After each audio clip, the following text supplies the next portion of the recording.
என்றும் நான் செல்ல மாட்டேன்.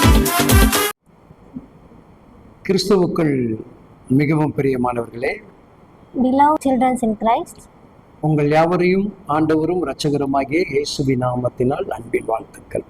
I bless you in the name of the Lord Jesus Christ. இயேசு நிச்சயமாக உங்களை ஆசீர்வதிப்பார். The Lord Jesus Christ will definitely bless you. தகப்பனுடைய அன்பு மிகவும் பெரியது. The Father love is great. உங்கள் மேல் அதிக அக்கறை உள்ள ஒரு தகப்பன். The Father who had more care about you. அப்படிப்பட்ட தகப்பன் சொல்லுகிறார், That Father says like, உன்னுடைய நாட்கள் your days, மிகவும் ஆசீர்வதிக்கப்படும். blessed days, சொல்லுகிறது நான் அல்லவா because I says that. என்று தகப்பன் சொல்லுகிறார். Lord says like that. அன்பான தேவ பிள்ளைகளே, Dear God children, ஆபிரகாமுக்கு தேவன் அப்படிதான் வார்த்தை கொடுத்தார். God gave the promise like Abraham. நான் உன்னை ஆசீர்வதிப்பேன், I will bless you.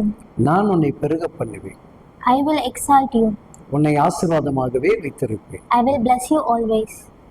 அப்படி என்றால் So that தேவன் God தமக்கன்று உண்டு பண்ணின made for us இந்த மகிழ்ச்சியான that beautiful, உலகத்தில் நம்மை ஆசீர்வதிக்க விரும்புகிறார்.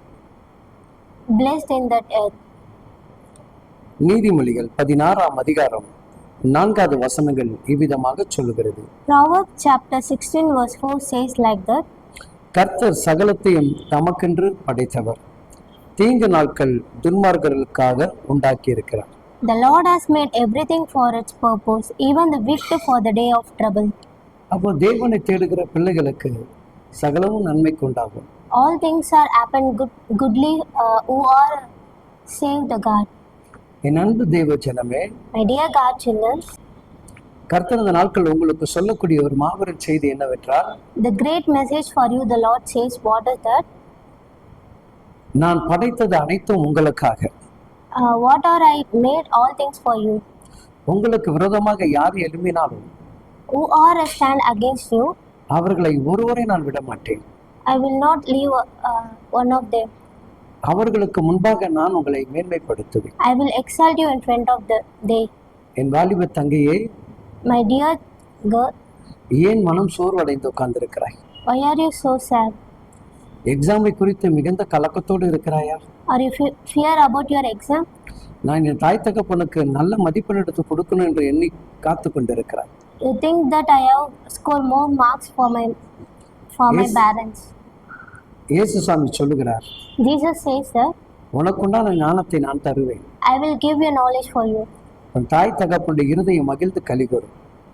Your parents' heart will rejoice about you. என் சகோதரா, My dear brother, அநேக நண்பர்களோடு கூட நீ காலத்தை கழித்து கொண்டிருக்கிறாய். you will spend more times with your friends. என் மீது வைத்த விசுவாசம் எங்கே என்று கர்த்தர் கேட்கிறார். Where is the belief about me?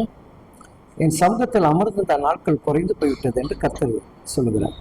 The times you spend in my presence that were lost today. இன்றைக்கு தேவன் உன்னை தன் பக்கம் திருப்ப விரும்புகிறார். Today the Lord want to turn you before they.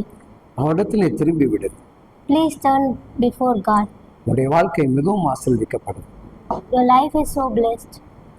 என் சகோதரனே, My dear brother, உன் வாழ்வை கர்த்தர் மேன்மைப்படுத்த விரும்புகிறார். God wishes to exalt your life. உன்னுடைய கடனுடைய நெருக்கங்கள் மாறும். All your debt will change. அநேகரை விடுவித்த தேவன் உன்னையும் விடுவிப்பார் என்று சொல்லுகிறார். God says, I will restore you. பலவீனத்தோடு அமர்ந்திருக்கக்கூடிய நண்ப மகளே, My dear sister who are from sickness, இன்றைக்கு கர்த்தர் உங்களை சுகம் கொடுக்க விரும்புகிறார். God will save you today. இன்றைக்கு அந்த சுகத்தை நீ பெற்றுக்கொள்ளப் போகிறாய். Today you receive the blessings of God. இதை பார்த்து கொண்டு இருக்கக்கூடிய என் அன்பான உள்ளங்களே, My dear beloveds who are watching this, உங்கள் வாழ்வை தேவன் மேன்மைப்படுத்த விரும்புகிறார். God will exalt your life today. கர்த்தர் படைத்த இந்த நல்ல நாளிலும் God made this beautiful day. நீங்கள் யாவரும் ஆசீர்வாதமாக You இருப்பீர்கள். are all blessed. Amen. Amen.